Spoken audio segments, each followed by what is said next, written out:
नहमदुहु व नुसल्ली अला रसूलिहिल करीम अम्मा बाद फ़अऊज़ु बिल्लाहि मिनश शैतानिर रजीम बिस्मिल्लाहिर रहमानिर रहीम अल्लज़ी ख़लक़ल मौता वल हयाता लियब्लुवकुम अय्युकुम अहसनु अमला सदक़ल्लाहुल अज़ीम व सदक़ रसूलुहुल अमीनुल करीम। अज़ीज़ सामियात, अल्लाह तबारक व तआला ने हम तमाम को ज़िंदगी क्यों दी है? इसका जवाब अल्लाह तबारक व तआला ने सूरतुल मुल्क में इरशाद फरमाया कि हम तमाम को आजमाइश के लिए ज़िंदगी दी गई है। हम तमाम को अल्लाह ने यूं ही ज़िंदगी नहीं दी, बल्कि नेकी और गुनाह ये दोनों में फ़र्क करके कौन नेकी करता है और कौन गुनाह करता है ये जानने के लिए अल्लाह तबारक व तआला ने हम तमाम को पैदा फरमाया। और ये दुनिया हमें आखिरत की तैयारी करने के लिए दी गई है, ना कि ऐश और आराम के लिए। ये दुनिया में रहकर हमें आखिरत की तैयारी करना है और अपने असल एग्ज़ाम में पास होना है, इसलिए हमको ये दुनिया दी गई है। और आप जानते हैं कि जब हमारे मोबाइल का रिचार्ज ख़त्म होता है तो रिचार्ज ख़त्म होने से पहले एक मैसेज आता है कि भाई आपका रिचार्ज ख़त्म होने वाला है, आपका बैलेंस ख़त्म होने वाला है और आप फौरी रिचार्ज कराएं। लेकिन बताइए, जब ज़िंदगी ख़त्म होने वाली होती है तो क्या कोई मैसेज आता है? कोई कॉल आता है? नहीं आता। पता क्या चलता है इससे? पता ये चलता है कि ये ज़िंदगी ऐसी है कि ये कभी भी ख़त्म हो सकती है और कोई वार्निंग मैसेज भी नहीं आएगा, कोई अलर्ट करने के लिए मैसेज भी नहीं आएगा, कोई कॉल भी नहीं आएगा। मतलब ये ज़िंदगी कभी भी ख़त्म हो सकती है। जो ज़िंदगी कभी भी ख़त्म हो सकती है तो ये ज़िंदगी के बाद हमारे लिए क्या है? ये ज़िंदगी जैसे ही ख़त्म हो जाएगी उसके बाद हमारा एग्ज़ाम है, हमारा इम्तिहान है। और ये एग्ज़ाम और इस इम्तिहान से हर एक इंसान को गुज़रना है। क़ब्र का एग्ज़ाम है, आखिरत का एग्ज़ाम है और इस एग्ज़ाम की तैयारी करने का हमें हुक्म है। हमें दुनिया में रहते हुए इस एग्ज़ाम की तैयारी करना है और जैसे ही मौत आएगी उसके फ़ौरी बाद हम तमाम से वो एग्ज़ाम होने वाला है, क़ब्र में इम्तिहान होने वाला है। और इसकी तैयारी का हुक्म हमें दिया गया है और कहा गया है कि इस दुनिया में रहते हुए उसकी तैयारी करो। और दुनिया में अगर कोई एग्ज़ाम होता है तो उसके क्वेश्चंस नहीं बताए जाते, लेकिन क़ब्र में जो एग्ज़ाम होने वाला है, आखिरत में जो एग्ज़ाम होने वाला है, वो ऐसे सवालात हैं कि वो सवालात सबको बता दिए गए हैं। वो सवालात ऐसे हैं कि इसका पेपर आउट कर दिया गया है और बता दिया गया है कि देखो ये एग्ज़ाम होने वाला है और इसकी तैयारी करना। अब पता है वो सवालात क्या हैं? वो सवालात, जब क़ब्र में सवालात होंगे तो क़ब्र के सवालात ये हैं कि सबसे पहले सवाल होगा मर रब्बुका, तेरा रब कौन है? और दूसरा सवाल होगा मा दीनुका, तेरा दीन क्या है? और एक आदमी यानी हमारे नबी सल्लल्लाहु अलैहि वसल्लम को बताया जाएगा और कहा जाएगा कि तू इस इंसान के बारे में क्या कहा करता था। तो अगर बंदा नेक होगा, मोमिन होगा, तो इन तमाम के जवाबात देगा और कहेगा मेरा रब अल्लाह है, मेरा दीन इस्लाम है और ये मेरे नबी हैं। लेकिन अगर वो बंदा काफिर होगा, अगर वो बंदा गुनहगार होगा, तो वो बंदा हर इस सवाल के बारे में कहेगा हा ला अदरी, हाय हाय मैं नहीं जानता। तो क़ब्र उस पर तंग कर दी जाती है और उसको क़ब्र ऐसा दबाती है कि ये, जैसे रसूलुल्लाह ने फरमाया इन उंगलियों के बारे में, जैसे ये उंगलियां एक दूसरे में मिल रही है, वो क़ब्र दबाने पर इंसान की पसलियां एक दूसरे में मिल जाएगी। ये है क़ब्र के सवालात। क़ब्र के सवालात आसान हैं, अगर पास हो गए तो आगे जन्नत ही जन्नत है, अगर फेल हो गए तो आगे अजाब ही अजाब है। इसके अलावा क़ब्र में जो सवालात हुए ये तो हमको मालूम हो गया, लेकिन हश्र में जो सवालात होंगे, क़यामत के दिन जो सवालात होंगे वो भी हमको बता दिए गए। बताइए, दुनिया में कोई पेपर आउट किया जाता है और अगर आउट किया जाए तो क्या वो क़ानूनी होता है? नहीं, बल्कि वो गैर क़ानूनी होता है। लेकिन इस्लाम ने ये पेपर आउट कर दिया है, क़ब्र में जो एग्ज़ाम होगा वो भी आउट कर दिया, और हश्र में जो एग्ज़ाम होगा उसके भी क्वेश्चंस आउट कर दिए गए हैं। हश्र के सवालात कौन से हैं? हश्र में जो सवाल होगा, सबसे पहला सवाल होगा उम्र किस काम में गुजारी, अपनी उम्र को किस काम में गुजारा। फिर दूसरा सवाल होगा जवानी किस काम में गुजारी। बताइए, क्या उम्र में जवानी नहीं आई? उम्र में भी जवानी है, लेकिन फिर भी जवानी का सवाल अलग से क्यों? इसलिए कि इंसान की जब जवानी आती है तो वो जवानी का टाइम ऐसा होता है कि इंसान किसी भी मोड़ पर जा सकता है, और ये जवानी में अगर कोई इबादत करता है तो इस इबादत का सवाब भी अल्लाह ने ज़्यादा रखा है। क्यों? इसलिए कि ये वक्त इंसान के पैर डगमगाने का वक्त है। जवानी में इंसान गलत रास्ते पर भी जा सकता है और अच्छे रास्ते पर भी जा सकता है, लेकिन अगर कोई अच्छा रास्ता इख्तियार करता है तो उसकी इबादत का सवाब भी बढ़ा दिया जाता है। तो पहला क्वेश्चन होगा कि पहला क्वेश्चन होगा कि उम्र कहाँ गुजारी, और दूसरा क्वेश्चन होगा कि जवानी कहाँ गुजारी। तीसरा क्वेश्चन होगा कि माल कहाँ से कमाया, और चौथा क्वेश्चन होगा कि माल कहाँ खर्च किया, और पांचवा क्वेश्चन ये होगा कि अपने इल्म पर अमल कितना किया। ये क्वेश्चंस आउट कर दिए गए हैं और कहा गया है कि ये क्वेश्चंस होने वाले हैं, इस पर अमल करो। अब अमल करना है, इसकी तैयारी करना है, तो ये कहाँ करेंगे? ये दुनिया में करेंगे। जब दुनिया में अमल करेंगे तो यहाँ पर यह मालूम होता है कि दुनिया आखिरत की तैयारी करने का वक्त है, तो हमें इसकी तैयारी करना है। ये क्वेश्चंस की हमें तैयारी करना है, ये एग्ज़ाम की हमें तैयारी करना है। मतलब ये जो सवालात है, ये सवालात के बारे में हमें सोचना है कि जब इसका हमें सवाल होने वाला है, इसका जवाब देने वाला है, तो इसका सही इस्तेमाल करें, ये सवालात पर गौर करें और उस हिसाब से ज़िंदगी गुजारें, ताकि जब सवाल हो तो परेशान होने की ज़रूरत ना पड़े। और देखिए, जब दुनिया में कोई एग्ज़ाम होता है तो हर कोई परेशान होता है। अब जब भी कोई एग्ज़ाम आने वाला होता है तो स्टूडेंट कैसा होता है? परेशान। रात भर जग कर वो तैयारी करता है, और जैसे जैसे एग्ज़ाम करीब आता है उसकी टेंशन बढ़ती जाती है। क्यों? इसलिए कि कहीं फेल ना हो जाए। और रात भर पढ़ने के बावजूद जब वो पढ़ता है, तैयारी करता है, फिर भी हैबत होती है। लेकिन जब ये जो एग्ज़ाम होता है, ये कोई ऐसा एग्ज़ाम नहीं होता कि दोबारा ना हो। ये एग्ज़ाम ऐसा होता है कि अगर इसमें फ़ेल भी हो जाए तो एक और मौका मिलता है, अगर उसमें भी फेल हो जाए तो एक और साल मिल सकता है, अगले साल में हम उसको निकाल सकते हैं। लेकिन बताइए, क्या आखिरत का एग्ज़ाम दोबारा होगा? क़ब्र का एग्ज़ाम दोबारा होगा? नहीं होगा। इस एग्ज़ाम की इतनी टेंशन लेते हैं तो वो एग्ज़ाम की टेंशन क्यों नहीं होती? मैं ये नहीं कह रही कि दुनिया में जो एग्ज़ाम होते हैं वो ना दें, वो एग्ज़ाम की तैयारी ना करें, फ़िक्र ना करें, मैं बिल्कुल भी नहीं कह रही हूँ। मेरे कहने का मतलब ये है कि इस एग्ज़ाम की तैयारी कर रहे हैं, इसके लिए इतनी टेंशन कर रहे हैं, तो उस एग्ज़ाम की तैयारी क्यों नहीं? उस एग्ज़ाम की टेंशन क्यों नहीं है? आज डॉक्टर के पास बहुत सारे लोग आते हैं और कहते हैं कि रात को नींद नहीं आ रही। जब पूछा जाए तो कहते हैं, कोई कहता है कि बिजनेस का टेंशन है, कोई कहता है कि बच्चों के शादी का टेंशन है, कोई कहता है कोई कुछ भी टेंशन है। लेकिन क्या कोई डॉक्टर के सामने ये कहता है कि मुझे क़यामत का टेंशन है?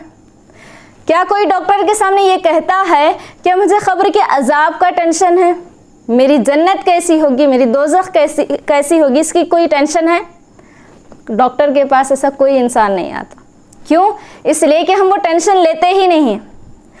टेंशनों में कई रात गुजारते हैं, लेकिन कोई एक रात हमारी ज़िंदगी की ऐसी गुजरी जो सिर्फ क़ब्र के अज़ाब से डर कर हम टेंशन में गुजारे हों? नहीं गुजरती। क्यों? इसलिए कि हम उसकी फ़िक्र नहीं करते। तो हमें फ़िक्र करनी चाहिए और हम तमाम को आखिरत की तैयारी करनी चाहिए, वरना हम बहुत बड़े बेवकूफ़ माने जाएंगे। क्यों? इसलिए कि जब पता है कि एग्ज़ाम होने वाला है, हमको पता है कि उस एग्ज़ाम में जाना ही है, तब भी अगर उसकी तैयारी नहीं करेंगे तो लोग हमें बेवकूफ़ नहीं तो और क्या कहेंगे।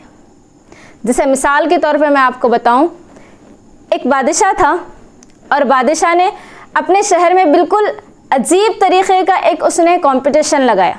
और कहा कि हमारे शहर में बेवकूफ़ों का कंपटीशन होगा, देखते हैं कि सबसे बड़ा बेवकूफ़ हमारे शहर में कौन निकलता है, और जो सबसे बड़ा बेवकूफ़ होगा उसको बादशाह अपने गले का हार निकाल कर उसको पहनाएगा।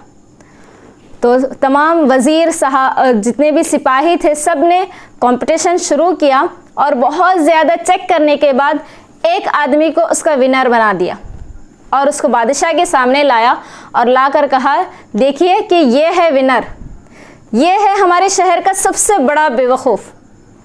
तो बादशाह ने क्या किया, उसको अपने गले का हार निकाला और उसको पहना दिया। कुछ दिन गुजर गए। गुजर जाने के बाद जब बेवकूफ़ को मालूम पड़ा कि बादशाह की तबीयत बहुत ख़राब हो गई, तो बेवकूफ़ बादशाह के पास चला गया और बादशाह से जाकर कहा, मैंने सुना है आपकी तबीयत ख़राब हुई है। तो बादशाह ने कहा, हाँ मेरी तबीयत बहुत ख़राब हुई है और इतनी ख़राब हुई है कि अब मैं इस दुनिया को छोड़कर दूसरी दुनिया जाने वाला हूँ। तो वो तो बेवकूफ़ था, उसने कहा, अच्छा आप दूसरी दुनिया जाने वाले हैं, तो यहाँ तो आपका इतना बड़ा महल है, वहाँ भी कोई महल बनाया? तो बादशाह ने कहा, मैंने वहाँ पर महल तो क्या, कोई झोंपड़ी भी नहीं बनाई। तो उस बेवकूफ़ ने फिर से सवाल किया, यहाँ आपके पास इतनी माल और दौलत है, वहाँ पर भी थोड़ा माल भेजा? उसने कहा, वहाँ पर माल तो बहुत दूर की बात, मैंने वहाँ पर थोड़ा सा सिक्का तक नहीं भेजा, फुटी कौड़ी तक नहीं भेजी। उस बेवकूफ़ ने फिर से सवाल किया कि यहाँ पर आपके इतने खादिम हैं, इतने नौकर हैं, वहाँ पर भी कोई नौकर भेजा? तो वो बादशाह रोने लगा और कहा कि मैंने उस दुनिया की कोई तैयारी नहीं की।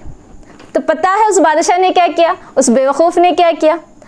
उस बेवकूफ़ ने अपने गले का हार निकाला और बादशाह को पहना दिया और कहा कि मुझसे बड़े बेवकूफ़ तो आप हैं।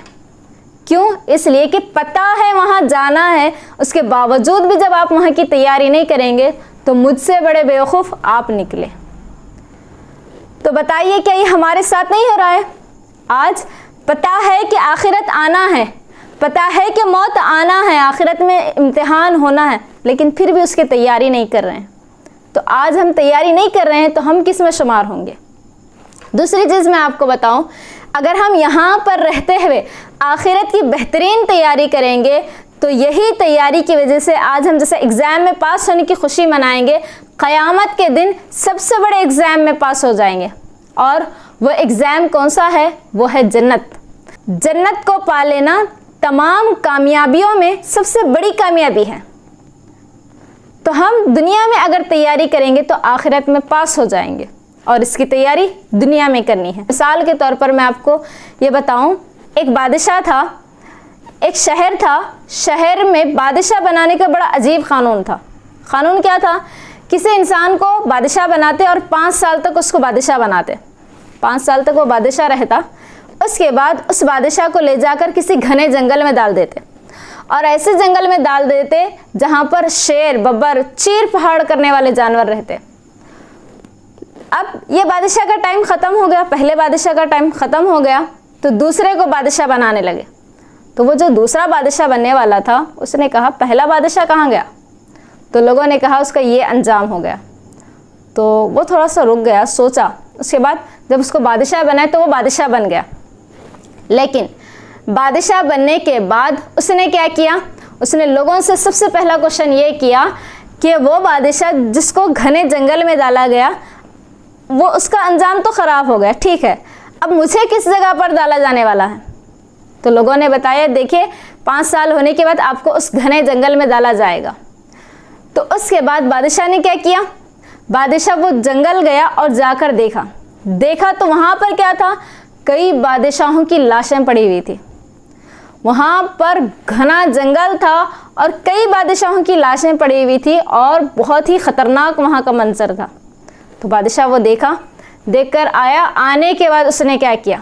5 साल उसने हुकूमत की, 5 साल वो लीडर रहा, बादशाह रहा, लेकिन 5 साल में उसने क्या किया? उसने अपने महल में रहते हुए वो जगह जहाँ पर बादशाहों को डाला जाता है वहाँ पर उसने पहले जंगल को साफ़ करवा दिया। 1 साल में उसने पूरा जंगल ख़त्म करवा दिया। दूसरे साल में उसने वहाँ के जानवरों को ख़त्म करवा दिया। फिर 1 साल में उसने वहाँ पर महल बनाए, फिर उसने वहाँ पर गार्डन बनाया और वहाँ पर बहुत ही बेहतरीन शहर वहाँ पर उसने बनाया। अब उसके 5 साल ख़त्म हो गए। तो अब वो जब उसको एक सवारी पर बैठा कर ले जा रहे थे तो बड़ा खुश होकर जा रहा था। तो लोगों ने कहा कि अब तक जितने भी बादशाह जाते थे वो रोते हुए जाते थे, आप पहले बादशाह हो जो हंसते हुए जा रहे हैं। तो उसने कहा अब तक जितने भी गए वो वहाँ जाने की तैयारी नहीं किए थे, इसलिए रोते हुए जाते थे, लेकिन मैं यहाँ पर रहते हुए उस दुनिया की मैंने तैयारी की थी और मैं वहाँ पर जा रहा हूँ तो वहाँ की दुनिया इस दुनिया से बेहतर है, वहाँ का महल इस महल से बेहतर है, इसलिए मैं खुश होता हुआ जा रहा हूँ। तो बताइए हमें भी ये दुनिया छोड़नी है कि नहीं है? ये दुनिया छोड़नी है, आखिरत की तरफ जाना है, हमें अपने सही ठिकाने की तरफ, असल ठिकाने की तरफ जाना है। तो तैयारी भी उसी की करनी है। तो कोशिश यही करें कि जिसमें हमको हमेशा रहना है उसके लिए हम तैयारी करें। तैयारी कैसे करें? तैयारी के लिए हमें क्या करना होगा? तो जैसा कि आपने सुना कि कब्र में कैसे सवालात होंगे, हश्र में कैसे सवालात होंगे, तो उन सवालात के जवाबात सही अदा करें। यानी उम्र कैसे गुजारी, तो कोशिश ये करें कि उम्र को सही गुजारें, नेकियों में गुजारें और गुनाहों से बचें। क्यों? इसलिए कि नेकियों की जब आदत पड़ती है, नेकी करने जब इंसान लगता है तो उसको नेकियों की आदत पड़ने के बाद उसको मज़ा भी नेकियों में आता है। और नेकियों से जिसको मज़ा आता है, नेकियों का जिसको हिर्स पैदा होता है, लालच पैदा होती है, वो इंसान कामयाब इंसान होता है। और अगर गुनाहों की आदत पड़ जाए तो उसकी ज़िंदगी भी बर्बाद और आखिरत भी बर्बाद। अब हम ये सोचते हैं कि अब हमको तो गुनाहों की आदत है, नेकी में वो मज़ा नहीं आता, तो एक बार नेकी करके तो देखें। जिस काम में नेकी होती है एक बार उसको करके देखें, एक बार करने के बाद उसमें और मज़ा आएगा। 2 दोस्त थे, एक गोश्त खाने वाला, एक तरकारी खाने वाला। तो जो दोस्त था, गोश्त खाने वाला जो दोस्त था, वो हमेशा अपने दोस्त से कहते रहता कि तुम कभी गोश्त भी खा लिया करो, कभी इसका भी मज़ा चख लिया करो। तो वो कहता मुझे तो तरकारियों में ही बहुत मज़ा लगता है, वेजिटेबल मेरे लिए बहुत अच्छे हैं, मुझे इसी में मज़ा आता है और मैं ये समझता हूँ कि गोश्त में कोई मज़ा नहीं है। वो यही कहता रहा और ये कई बार उससे कहता रहा कि कभी तो गोश्त खा कर देखो कि वो भी मज़ेदार होता है। वो मना किया, लेकिन एक दिन वो दोस्त उसको ज़बरदस्ती करके चिकन खिला दिया। जब ज़बरदस्ती से चिकन खाया और उसके मुंह में चिकन चला गया, उसका टेस्ट मालूम हुआ, तो उसने कहा कि तरकारियों से बढ़कर भी मज़ा तो गोश्त में है। उसको कब पता चला? जब उसने चिकन को चख लिया। इसी तरह जब हम गुनाहों की ज़िंदगी गुजारते हैं तो हमको ऐसा दिखता है कि मज़ा इसी में है, नेकियों में मज़ा नहीं है।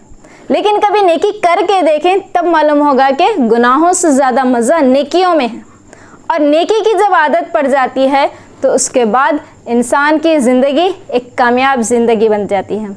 इसलिए कोशिश करें कि अपनी ज़िंदगी को कामयाब ज़िंदगी बनाएं और दुनिया में रहते हुए आखिरत की तैयारी करें। अस्सलामु अलैकुम वरहमतुल्लाहि वबरकातुहू।